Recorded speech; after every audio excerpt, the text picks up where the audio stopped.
Namaskaram, Ganesh sir.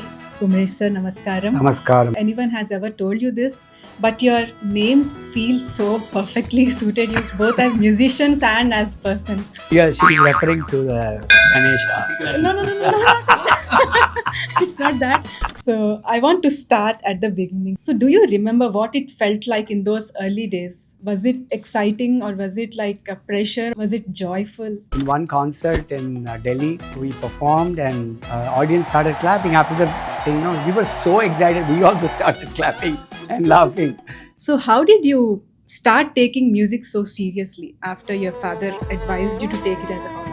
I think he was the one person who gave us that encouragement, and he was the one who was guiding us with everything. The main thing I'm coming to is that he gave us a full freedom to do whatever we wanted. Namaskaram, Ganesh sir. Kumaresh sir, namaskaram. Namaskaram. Such a pleasure to have you both with us on Radio Surabhi today. We are so happy to be here at Radio Surabhi. Thank you, Shruti ji. Thank you, everyone, for having us today. Thank you, sir. I've been looking forward to this conversation. I feel like I should say welcome, but I honestly feel, your music has already been part of so many of our lives. So we are so grateful. Thank you. And one more thing, I don't know if anyone has ever told you this, but your names feel so perfectly suited you both as musicians and as persons. What do Yeah, you for mean? yeah, she is referring to the Ganesh. No. It's not that. But when you present yourself on stage, like the kind of playfulness, Kumaresh ji is like always jovial and like the younger one of the family. Kumaresh is the name. So, They also call me Kurumbesh. uh, Kurumbe means mischievous. okay. So I want to start at the beginning. So both of you started performing so young. So do you remember what it felt like in those early days? Was it exciting or was it like a pressure or was it joyful? How was it? Yeah, it was. We were very happy performing because it came. I think it came naturally to us, and we really felt good about. We didn't know which was practice and which was performance because because you don't at that age you don't remember, and you also don't know what it is all about, performance and all that. So I remember in one concert in Delhi, we performed and audience started clapping after the thing. We were so excited. We also started clapping and laughing. So it was like that. I mean, we just enjoyed performances, and yeah. What will you know at the age of 7 or 5? And if you want us to recollect how it was then, it's like, see, it's all the joy that you get at that age, you want to experience it again and again. Maybe that's uh, what inspired us to take it forward more and more. And the the aspect of performance has been part of our life all along. So that has given us the impetus. That has been our mantra. So without the joy of performance, I think music means it will be that much more empty, right? You can't perform without that joy, without you feel that joy within you. The joy has different perception as you evolve yourself as a being, but that joy part is constant. So I think at different age, you feel the joy in a very different way. Now it is a lot more complete than what it was then. So do you remember your very first concert on stage? I know it was long back. What kind of memories? So it was do you like carry? my dad told me that we performed when we were 7 and he was 5. So so it was in the All India Radio Pavilion. They had done at the Pragati Maidan at that point. We were in Delhi at that point of time. So Asia 72 Pavilion. yeah, so it was at that pavilion that we did our first concert.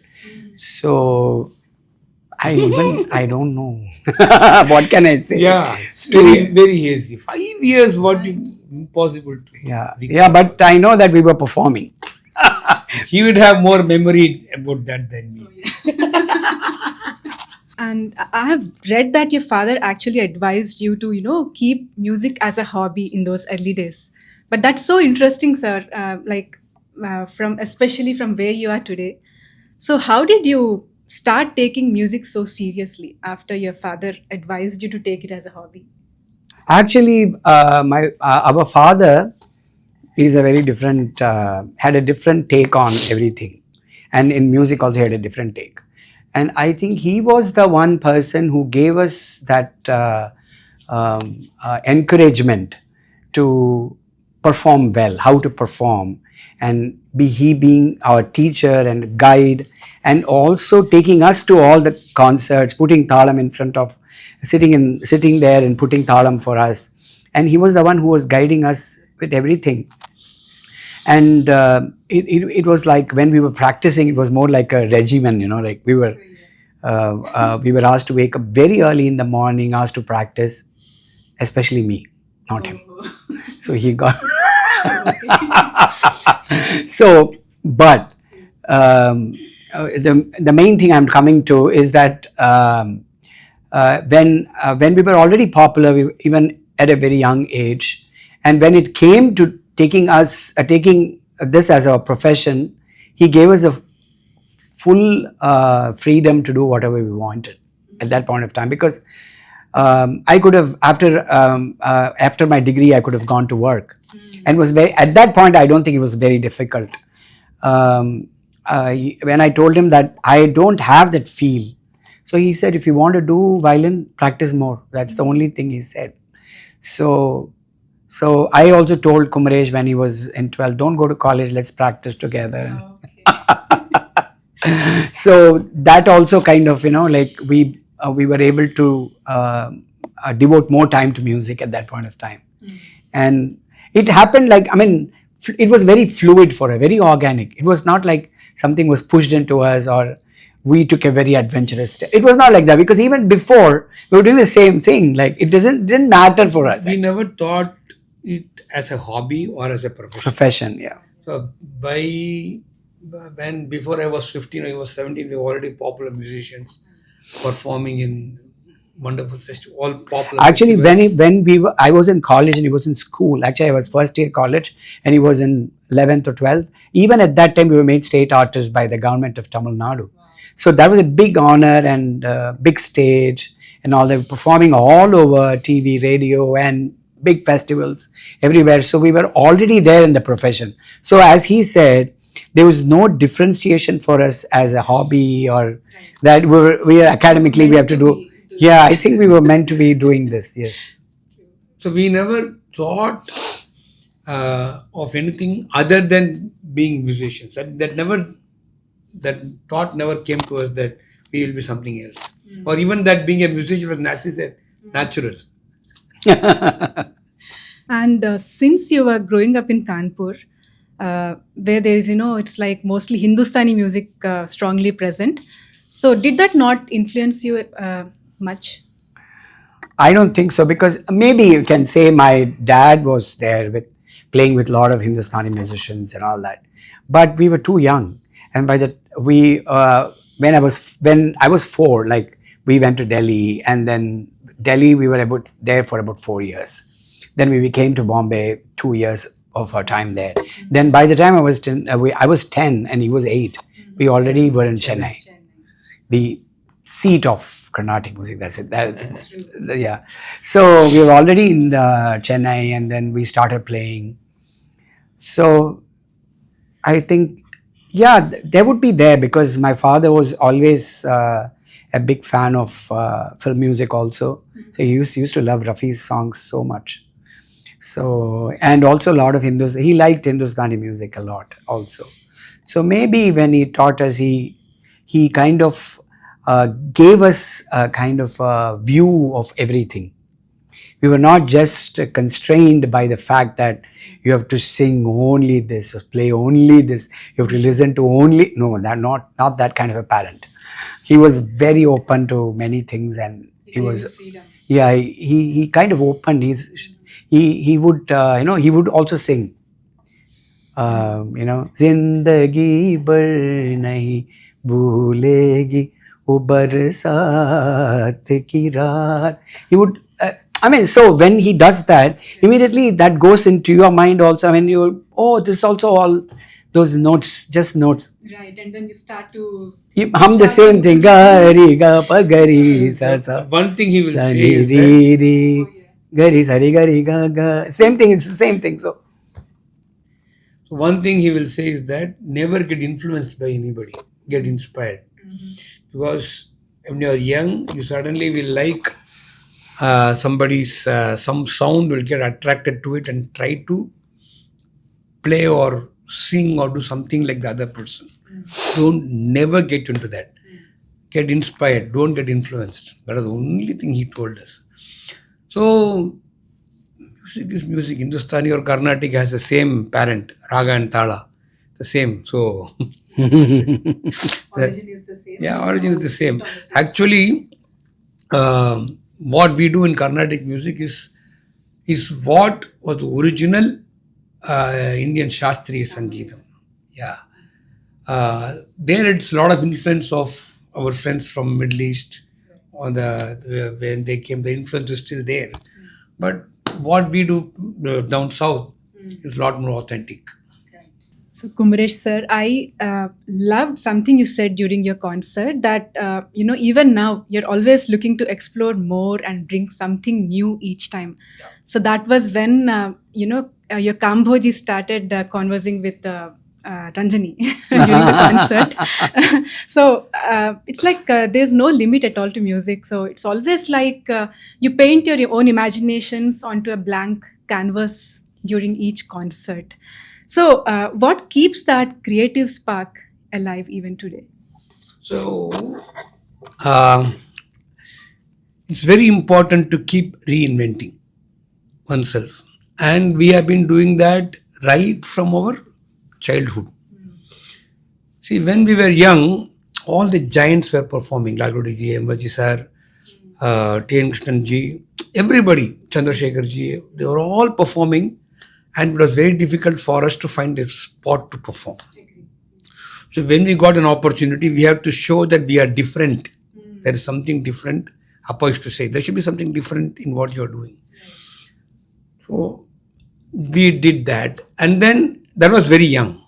Then as we got more and more into the art form, we found that there are so many things that can be done which are not available.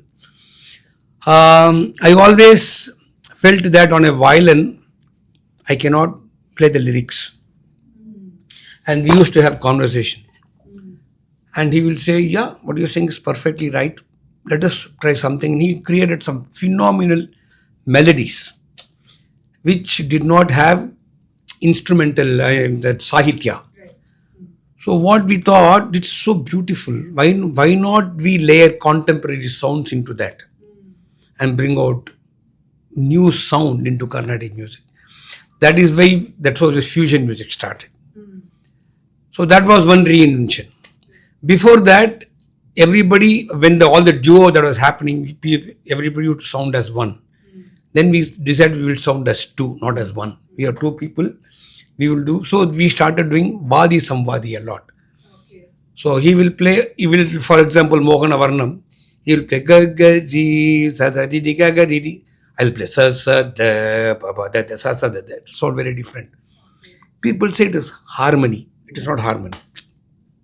Harmony as a word, the meaning is the same, but harmonizing has a different science.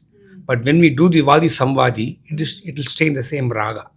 We don't go beyond the raga. When you harmonize that science, it will take it out of the raga. So we do Vadi Samvadi, which is part of our old Shastriya Sangeetam system. It's always been there. We did fusion. After that, we thought we should be doing that in our normal concert. So we did not want to go away from the core values of the tradition. We should do it here. Because all that fusion thing, it's all fine, but we wanted to be in that system and do it. That is when we started creating Raga Pravahams. We started doing that. So like that, even now, then we started doing, in a concert, we'll ask for different swaras from the audience and play a ragam. from Melakarta Ragas will come, we'll play. And we'll do our Korap very differently, the way we do the exchange. So the reinvention is a very, very important thing which every creative artist, they all do it. Our art form is limitless. We can learn from one Patantara, but you have to outgrow that Patantara. That should not be a limiting factor. We are limitless beings. Music is a limitless art form. It is an expression of the divine. Divine is everywhere. Music is everywhere. And that's something. No, that's great. We creative means it's not about just improvisation. So we do improvisation on the spot. We do many things, but we also have to. There are some things that we can do, prepare ourselves to do it on concert. So what happens is in a concert, sometimes in Carnatic music concerts, what happens is the artists, instead of surprising the audience, they surprise themselves. Like, so audience don't know what is happening on stage. So instead of that, we want to present something so the audience is surprised at, wow, rather than competing against ourselves. That's not a good idea. So the presentation is as important as your music. It should be as important as the music, because once the music comes out, the communication has to be together. And that is why we call it Laya. Laya is not about just mridangam and just individual mridangam playing versus melody instrument something. It's not like that. Laya means everyone. That's what is harmony. Laya means harmony, right? So Laya is also bringing everyone together. Laya is what bringing us together, not only among musicians, but also the Laya between us and the audience. That's how it gets connected. Very beautifully said. Yeah, so the Laya should happen in different ways so that when we play something, it is presented in a way that is simple, at the same time it's very engaging. Otherwise, it's not going to, because what happens is, when you play something, it doesn't reach the audience because the four of us are not communicating with each other. That's very important during a concert. Yeah, Absolutely, yeah. So we try to communicate with each other. We become best friends. We try to become best friends and then try to communicate the friendship to the audience. So they are also happy seeing the friendship on stage. So, sir, we were talking about surprises on stage and how you communicate with each other on the stage during concert. So, did this ever happen that you surprised each other during concert? You were not aware that this thing is going to come up, but it still happened. So, how did it? But in a very, very positive way. Yeah? Okay. So many times we would think about the same sangati, or same sangati means sangatis are pre-composed, right? But for us, when you are playing, you sometimes improvise on some phrases, right? We'll think about the same phrase and play together. At that time, that we have surprised ourselves in a good way. Sometimes he'll be driving, they'll be going out to Anna and sister-in-law, and me and Jayanti will be traveling by car, and they will call each other and they'll be talking, and we'll be singing some song, and Mani will say, "Hey, Anna was singing the same song." So, it happens. There's some connection. That sync is there, yeah. So, sir, one thing I've always found fascinating in your concerts is how you remain completely true to the depth of Carnatic music. So even if someone who is completely unfamiliar with Carnatic, the basics of Carnatic music, even he thoroughly enjoys your concert, and he even he just is completely moved by it. So. But what happens to the people who know music? They are of course always moved all the time, connected with your concerts. But somebody who's not even. So I was wondering, are we missing something? No, I was only talking about someone who is not even familiar with the ABCs of Carnatic music would be thoroughly enjoying your concert, so... I think we are blessed. What can I say? Because what I feel is this sound, we sing or play, this is just, we are just an instrument in getting that sound out there, when we put the sound out there, after which the communication really happens, nobody knows how people are going to take that sound. So there are so many musicians who are trying for that, including us. So if you say that you are doing this well, okay, I'll take the compliment. But don't ask me how it's coming. It's coming because of, that is what we call as blessing. That is why we call this as divinity. When see, for example, in our pantheon of gods, Saraswati Ma plays the veena, Krishna plays the flute, Shiva plays, all the gods play the instrument. So why is no one singing? Why is no one singing? It's only the bhaktas like Narada, Tumburu, Meera, you, me, we all sing. So what is that? We are also singing in praise of these instrumental musicians. So I'll finish this. So what do we get? What is the message in this? That's what we have to see. The message is that whatever is played on the instrument, that is we call it the Deviga Bhasha. We have Matri Bhasha, we have Deva Bhasha, we have Devika Bhasha, and the Devika Bhasha is what this music is all about. So what is Tyagaraja Swami or Mutsama Dikshit, all these people, Shyama Shastri, what do they say? They are the Sangeeta Drishta. Like we have in Veda, we call them the Rishis, we call them the Mantra Drishta, because they were the ones to whom the mantras were revealed, and we call them the Mantra Drishta. Same way, these are the people who are a Sangeeta Drishta, the people who gave us the Sangeeta. So they are saying what the gods are playing. That is what is there in every lyric that you see. That's why we call it the language of the gods. Right? Saptaswara. Yeah, the language, that's what it is. That's what Nada, what is Tyagaraja Swami saying? Nada Tanum Anisham Shankaram. Does Shiva does he have a body? No, Nada is his body. Nada is his Rupa. So that is what it is. That is what they are telling you. It's not, see, the problem now is we are attaching music with some language. It is no language. It's only universal language of music are the notes. If we are able to somehow take that, the treasure that we have, then I think this part of it should reach the mass. That music is something beyond language, and it has got the divinity in it, and that is what being communicated by every musician. I'm not saying only some. Every musician is trying to reveal that divinity, and whoever is revealing it, he is a Sangeeta Drishta. So that is why that communication, that part of it, that's where God stands and says, he lives way. To some, he closes the door with someone. So we have to be true to it. Shruti Shuddham and Laya Shuddham. That is why Shruti Mata, Laya Pita. Why? Because without them, there is no music. So Shruti is fantastically, should be like aligned so much that you have tears in your eyes. Like when there is rhythm, you play with the rhythm, everybody stands and claps. Like it must be like that.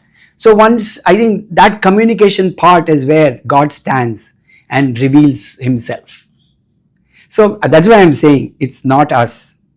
It's the divinity which is helping us give the music to you guys. We are blessed. And also the messaging becomes very important. The way music is. We have some very unique experiences in this long journey where, see, this, as you said, as you were saying, this is the music of our soil. Everybody enjoy this music. We're enjoying this music rather. But in messaging, we have brought in lot of unwanted barriers, divisions, like class and mass. There's nothing called as class and mass. Everything is mass only. I will tell you Everything is class also. yeah. I will tell you one very interesting incident. We had a performance in Tiruchendur temple.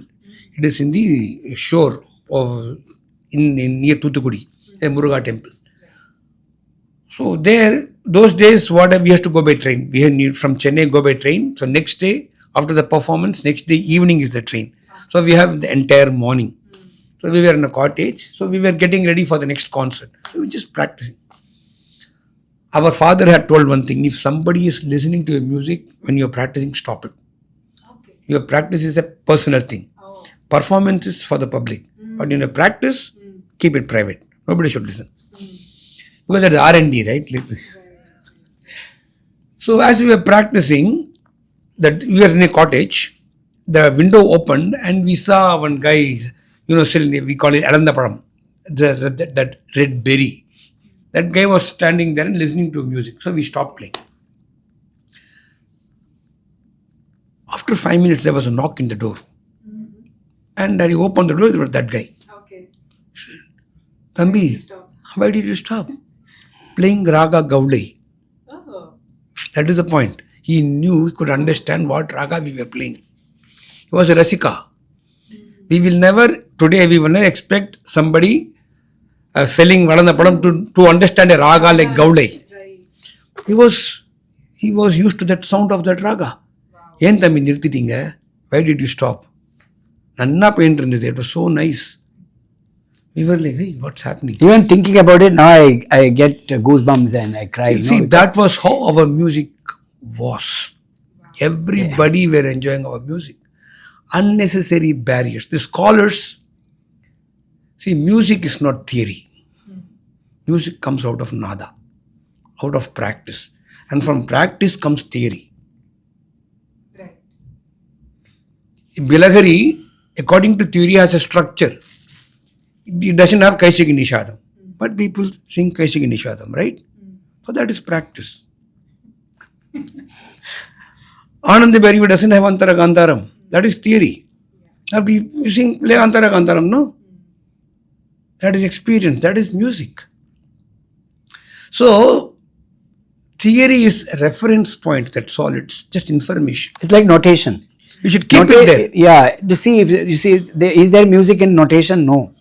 Only when you play or sing, there is the music happens, right? So yeah. That is how music should be. It's a practical thing, and there are certain things people say which is very wrong. They say that music should not be entertaining. You should not play to the gallery. That is so wrong.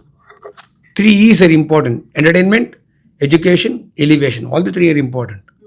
If you don't entertain the audience, if they don't come to the hall, organizers will not call you.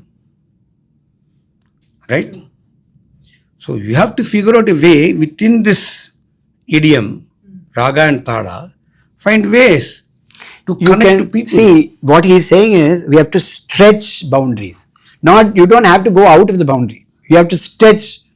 You can conquer. You don't need film songs. Every time you don't need film songs to be creative. You can stretch. That's how. Why did Tyagarajaji create so many kritis? Because he did not find what he wanted to express in the system then. He expanded it. Same thing with Dikshitarji. Same thing with Sama Shastriji. So many of the Bhadrachalam. You can talk about many composers. Even now Balamurli ji, Lal Gurjai Raman ji, everyone. Yeah. Everybody. Everyone. I mean, I'm telling you. See, last century, the greatest composers that we have is Dr. Balamurli Krishna and Lal Gurjai Raman. These composers, I mean, they are great musicians, no doubt. But they're also fantastic composers. There is no concert without their compositions, no? Right? It's because of them that there is some music to represent that generation. So we need to create more and more for our generation now. If we don't do it, then history will not have you as part of it will say there will be no history for you. 16th century. Yeah, that's what it will say. Yeah. Then we'll all go back and go to Vedas. Oh, Vedas. What is the prayojanam? You should have something written, right, for yourself, for your generation, for your people, for that will actually tell the history of that period, which is so important. Right, like you were mentioning, a lot of musical scripts and all, which mention about these, 16th century music, 17th century. We should definitely have 21st century Right, music. yeah. Who are the composers and what are the composers? So important to Because have. it will tell the how the people were like appreciating music, how the artists were playing music. Right. It will be a mirror for that. Mirror for that. 100%, sir. And you have been speaking constantly about exploring and innovating even today. And now I'm reminded of your Ganesh Kumaresh 50 years of celebration a couple of years ago. So hearty congratulations, sir. It's such a huge milestone. for you Yes, both. absolutely. Thank you to all the gurus, all the big spiritual leaders who have been blessing us, our parents, and all the friends, all our friends. I will call all of them our friends who have helped us grow, who have been with us from the beginning to even now, appreciating and applauding, kicking us in the back a little bit, coding us, trying to push us, not just, I mean, everything. Like we love them all. Our audiences as well. Oh, yes. I said friends because of that.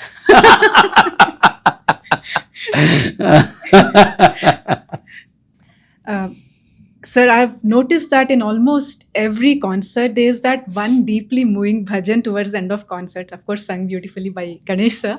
I You become the always bhakta. sing beautiful become the bhajan. You bhakta at make that point sure, of time. and I think your concert is almost incomplete without that divine bhajan at the end. Uh, if I may, I would love to, mention one such bhajan. Govind बोलो गोपाल बोलो. Yes. Sindhu Bhairavi Ragam, if I'm not Yes. mistaken. Sir, can you believe I actually heard this in one of your concerts like almost 20 years ago? Wow, okay. So that's the kind of impact you create, your music creates on the audience. Like the audience remember it Thank for you so decades. That's the kind of impact. Thank you so much. Thank you.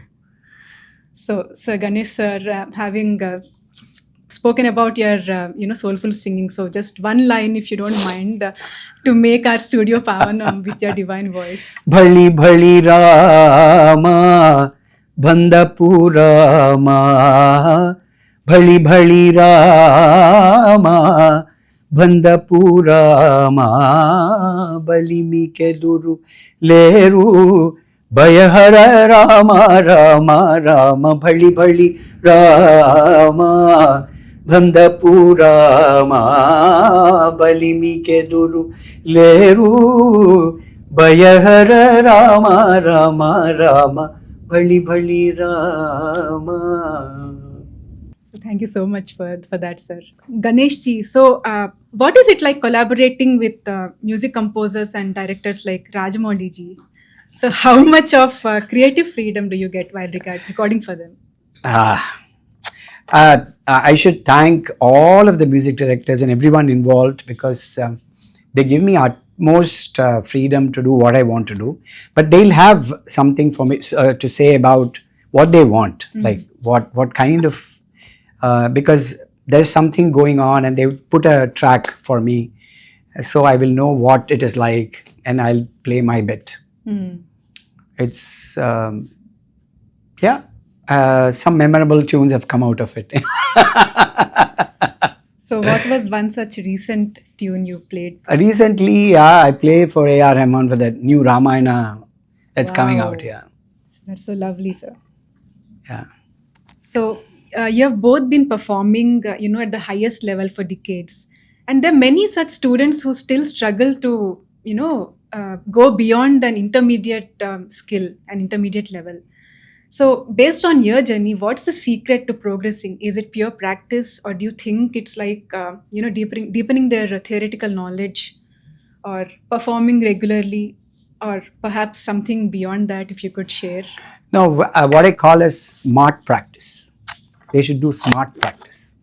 Like, otherwise, no, for example, think about cricket or basketball. Think about swimming, for example. Swimming from one end to the other, is there any change of stroke that you do? how many strokes you have to do just from one end, one point of the swimming pool to the other. It'll be like at least 100, right? If you go, what will happen otherwise? You will drown, right? So every time you think that I'm playing for 5 minutes, whoever is practicing, they should think that if I don't practice for 1 hour, I will drown, meaning that I will not get the music. Only then can they improve a little bit, and it's a lifelong thing going on. Same stroke. Swimming is such a beautiful example because one stroke. I read somewhere. Mike Phelps. He's a 24-time Olympic gold medalist or something in swimming. He used to be like that in the pool for 8 hours every day. Think about how many times he would have just done one stroke from one end to the other. So that many times you have to do sa million times, re million times, ga million times, ma million times. Then you'll get at least sarigama padani and sani dapa magari. Otherwise, it's not going to be easy. But everyone has. That's also one more thing is there. That is why you should do smart practice. Always under Guru's guidance. It's not the number of phrases or number of songs you learn, number of ragas you learn. It's how many times you practice one phrase or two phrases. That's what matters. So that Instead of smart practice. That's what is smart practice. If you try to learn 1,000 ragas or 100 ragas in 1 year, and you practice 100 ragas 100 times, one time, it will not give you anything. Instead of that, if you practice one raga for 1 year, at least you'll get something. In the beginning of learning music is it's not easy. Also, what is very important is from the intermediate to performance. What have you said? No. The goal should not be to perform. The goal should be to understand music better. Mind is a very strange character. It will always, the basic default nature of mind is to compare and complain. It will always do that. You always have a sound on your head when you play music, and you always will compare yourself to that sound, whatever you are playing. You are never going to reach that, because that sound is what influenced and inspired you. So, as you practice more and more, you should stop comparing to that sound. Only then you will improve first. Because as long as you compare, you will never like your music. You will always feel, I'm not there yet, that feeling will always be there because you're comparing yourself to a master's sound on your head. Kind of demotivates them sometimes. Right? Yeah, it's very difficult. Yeah, it will happen. That will, because you are comparing. That is the job of the mind. So you have to tell the mind. We have to train the mind that, hey, I need to get this, you help me get there. So when you use the mind, you bring positive results. When the mind uses you, it is always negative. So we have to learn to use the mind. And then I have to play this so many times. I have to sit. I have to be better than the sound on my head. Should always feel that I'm the best. Somebody can be better than me, but I'm the best. That positive thinking should come, and then internalize that sound and tell the mind that I'm good. And slowly over a period of time, that communication will happen. See, music is also communication. What you are inside will come out as your expression. If you are diffident, the sound coming out will be diffident. If you are hesitant, sound coming out will be diffident. If you are a playful person, it will come out as a playful music. If you are a serious person, that should come out. Even if you are hesitant, that's okay. But that expression should come out from your innermost cell core. So that connection should happen. That is also very important. As much as you practice, you have to tell your mind. Yeah, and you slowly try to conquer that sound on your head. You will get there. But as he said in the beginning, no, that blessing should come from there ultimately. Yeah. So Ganesh ji and Kumaresh ji, now we are moving into a fun rapid fire round. So I'm just going to ask you some quick questions and you give us your first instance. So it's just going to be fast and fun. Are you ready, sir? Okay.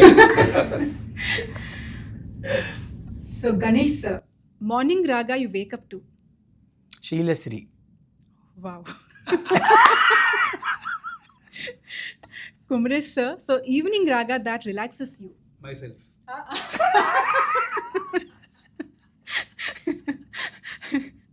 I think that's a style. I am the raga. Yeah, the Kumaresh raga. We could call it. So the next question is. You didn't get the Sheila Sri thing. That's a raga I composed for my wife. Oh wow. Okay. His wife's name is Sheila. My wife's name is Sheila, so I composed Lovely. a So raga called that's Sheila what you Sri. wake up to every day. Yeah.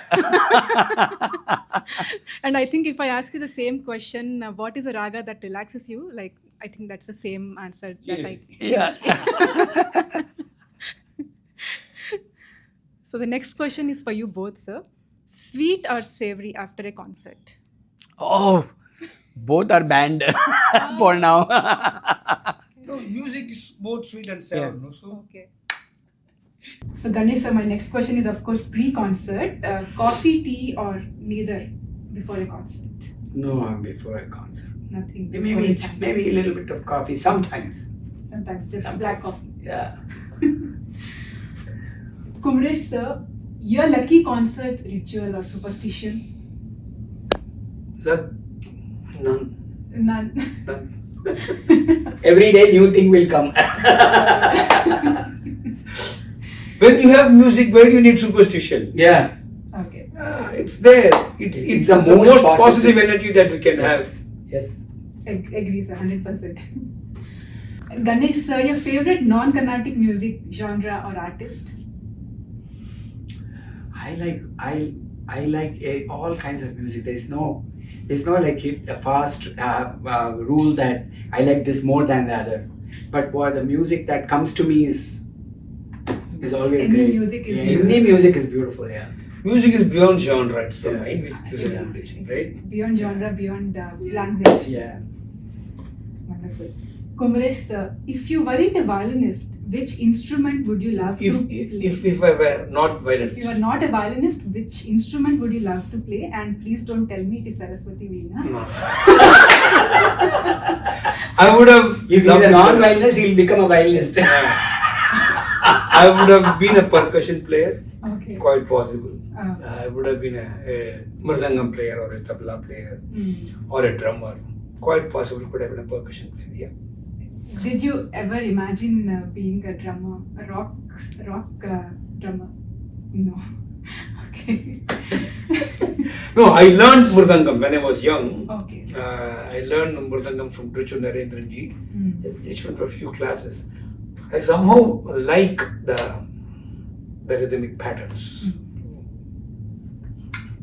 Earlier I had asked the wonderful Jayanti Kumaresh ma'am fun question about Carnatic musicians. So what is that one common factor between most of the Carnatic musicians apart from music and of course humbleness? They are all are foodies. They all love to eat. They are all very tasteful people. All of them are very aesthetically oriented people. So all Carnatic musicians, because of the gamakas, no, I say music is poetry of sound, and gamaka is the poetry in music. So they are all so nuanced. All Carnatic musicians are like that. Very complex, very nuanced, and all are foodies. So you're undoubtedly the sweetest couple because I got the same answer from Jayanti ma'am. So I was actually waiting to hear this from you. If the response from Dhanur Veena is actually going to match Saraswati Veena, but I got my response. So thank you so much. I mean, she didn't tell me about this. Okay. So that was such a delightful and insightful round, so thank you so much. And before we conclude, sir, Ganeshji and Kumareshji, may I request both of you to share a message for our listeners and especially for our Classical Tuesdays on Radio Surabhi, which is dedicated to celebrating classical music. Oh, nice. Okay. First, we should call it Shastriya Sangeet. We should check the nomenclature because ours is a living tradition. Like what we are doing today, it is part of this century. As you said, this century composers, right? So, our music is completely evolved as it is. We as musicians are able to connect to something from the entire divine source and present what we are able to connect to. So, our music is as Anna said, is the language of the divine, Sarigama Padani. So we are all, in a way, we all have that Sarigama Padani within us. We are all reflection of the divine.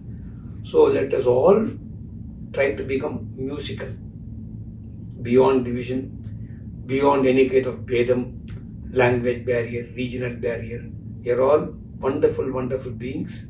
We are all Bharatiya people. See, Bharat, Bhava, Raga, Thala, it is all there in that. So we are all beautiful, musically minded people. We should all become musical minds, unite as one, and Bharat Mata ki Jai. Yeah, it's Bharatiya Shastriya Sangeet. Yeah, that's what we should call it. There's actually no difference between Hindustani and Carnatic music. We do the same thing, but present it in a different way. That's all. I think there must be one. There should be maybe the next few decades or something that we present the music as one rather than 2 or 3 or 4, not on the bhasha but by the language of music we'll unite, because for both of us it's Sarigama Padani. Yeah. Right, and the bowls and all the percussion instrument, they do the same thing. Aditala is the same, Rupakatala or Khanda Chapu, everything North Indian music also, it's the same thing. So I think by the music itself we are joined. We are twins. We are not separated. So we should be Bharatiya Sangeet. Yeah. So thank you so much for sharing your stories, laughter, and wisdom with us today. It's such a rare gift to witness all this harmony, both on stage and in conversation. So once again, Ganeshji and Kumareshji. Because it's Samvadi. Oh yeah, Not Vadi. somebody. Not Vadi. So thank you so much from the bottom of our hearts for joining us today at Radio Surabhi. It's such an honor to have you with us today, sir. Thank you for having us. Thank you, Shruti ji. Thank you, everyone. Thank you for listening to us. Thank you for seeing us also. It's been a pleasure talking to you.